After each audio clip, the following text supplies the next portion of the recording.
Hello student. Hello student. हम तुमको concentrate कर रहे हैं एक स्टडी पॉइंट पर। यहाँ पर मैं ये फील करता हूँ कि पढ़ाई के लिए बच्चे में वो उत्सुकता नहीं आती है जितना कि आप गेम में देखते हैं, अक्सर देखते हैं। और कभी क्या होता है कि आप स्टडी करते हैं तो आपका मन जो है, जब आप स्टडी करते हैं तो वो बात नहीं ले पाता है जो आप, जो मनोरंजक वस्तु या कोई भी घटना होती है उस पे आपका फोकस चला जाता है। मैं आपको दर्शन शास्त्र की सहायता से शिक्षा शास्त्र को पढ़ाने की कोशिश करूँगा। तो मैं ये देखना चाहता हूँ किस तरीके से आपका माइंड में वो क्रिएटिविटी आती है जिससे कि आपका शिक्षा प्राप्त करने जा रहे हो तो उस वक्त भी कुछ ऐसी आपके अंदर उत्सुकता आनी चाहिए, इंटरेस्ट आना चाहिए, तो बहुत आसानी से लर्न कर सकें। स्वयं विवेकानंद जी भी हमारे शिक्षा शास्त्री रहे हैं और युवा शक्ति के प्रेरणा स्रोत भी रहे हैं। उनसे हमने एक चीज़ सीखी। वो कब किसी चीज़ को जब याद कराया करते थे, याद करते थे, तो वो कहते थे कि एक कनेक्टिविटी आप बना के चलिए, आप बहुत अच्छा लर्न होगा। जो चीज़ आप एक बार पढ़ते जा रहे हैं उसको रोचकता के साथ, और जो चीज़ आपको याद रह सकती है उससे से जोड़ते हुए तो करते जाइए तो याद हो जाएगा। लेकिन वो इतना आसान, वो तो योगी है, महायोगी वाली स्थिति में है। परंतु हम छात्र जीवन में जब हम आते हैं तो हमारा प्रयास ये कैसे हो सकता है कि हम कौन सी बेस्ट परफॉर्मेंस से कम समय में ज़्यादा गेन कर सकें।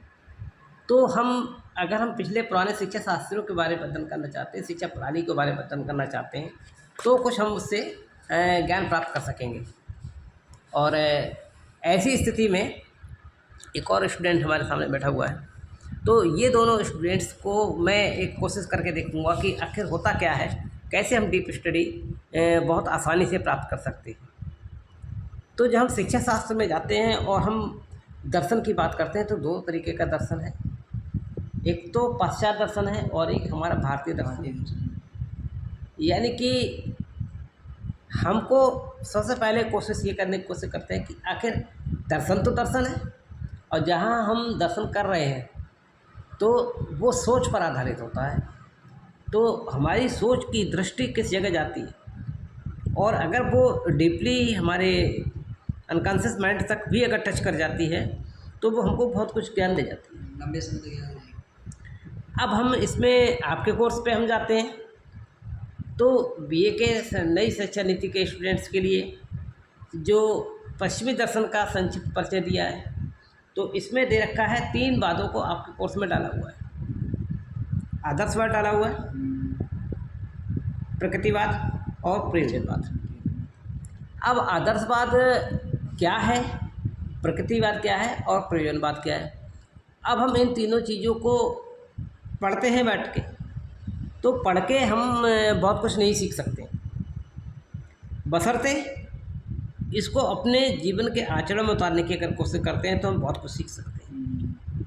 जिस तरीके से हम साइकिल के अस्थि पंजरों के बारे में हम पढ़ें तो हमको वो सब चीज़ें नहीं इतना काम आएंगी जितना हम साइकिल चला करके 2-4 बार पटकी खाएं और गिर पड़ें, उठें और फिर धीरे धीरे साइकिल चलाना सीख जाएं।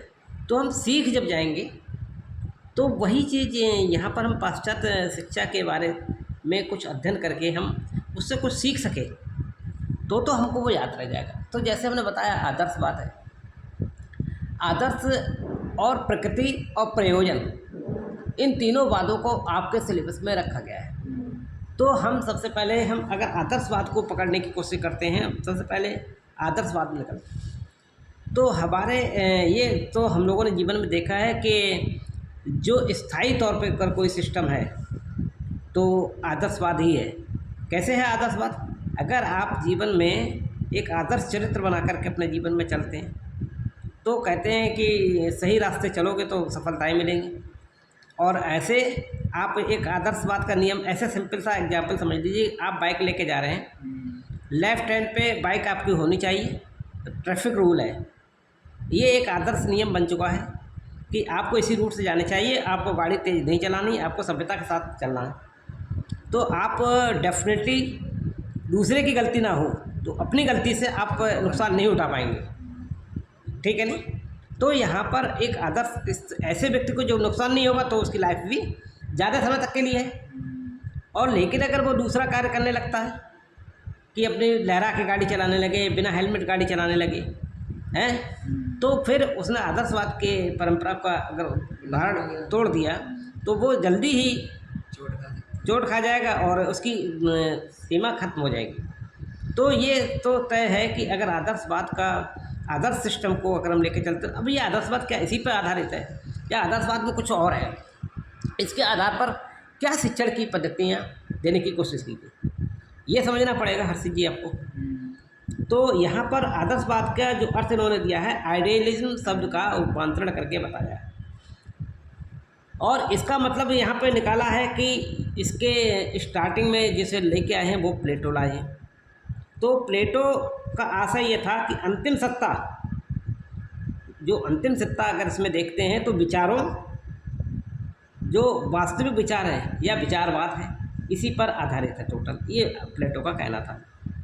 और मैं पहले ही कह चुका हूँ कि जो विचार है आपके, दर्शन विचारों को ही शो करने के लिए तो है।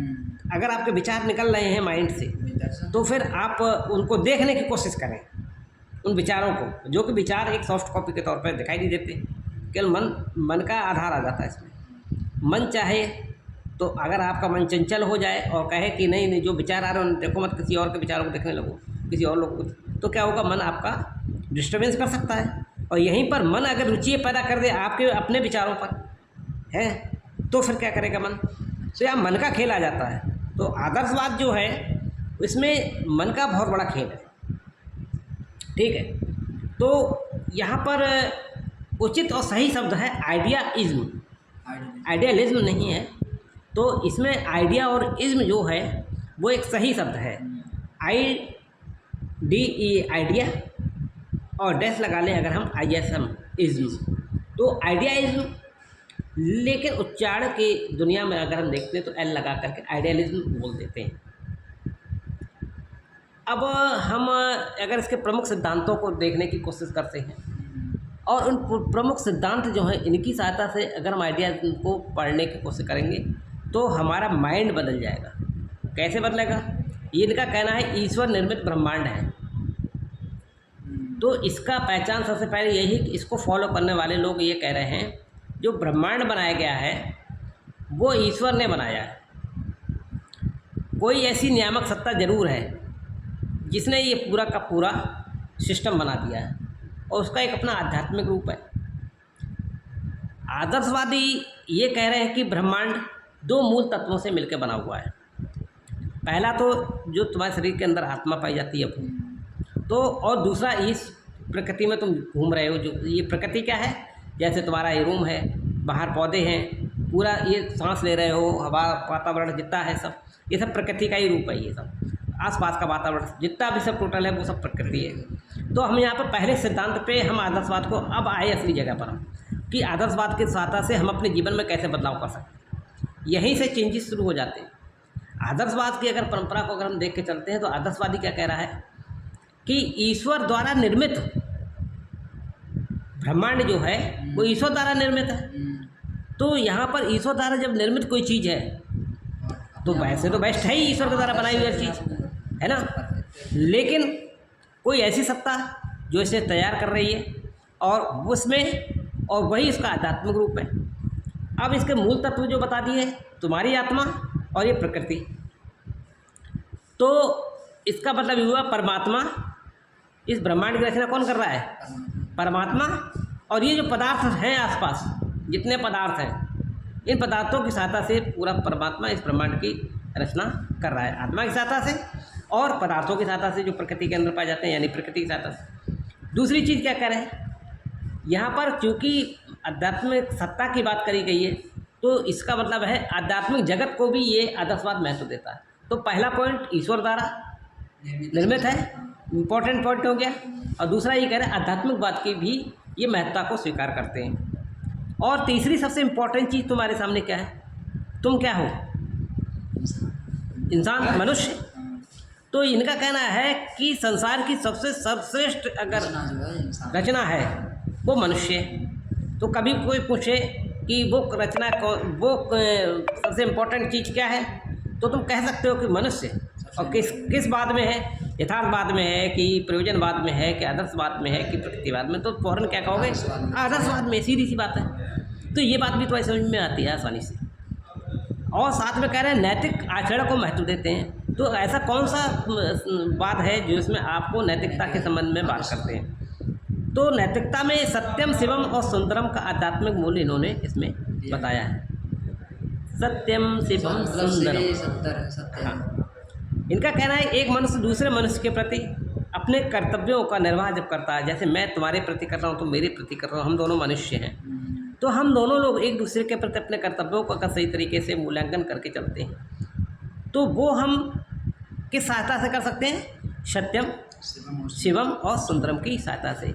अगर ऐसे दर्शन को पाने की कोशिश करेंगे तो डेफिनेटली इस मनुष्यता का उत्थान ही होगा। अध्यात्म का सहारा लेना पड़ेगा। बिल्कुल लेंगे। और पांचवा इंपॉर्टेंट पॉइंट, पहला आपका पॉइंट हो चुका था ईश्वर निर्मित ब्रह्मांड, दूसरा आप पॉइंट पढ़ चुके थे आध्यात्मिक जगत की महत्वता, और तीसरा आपने पढ़ा था कि संसार की सर्वश्रेष्ठ रचना कौन है? इंसान, मनुष्य है। Very good.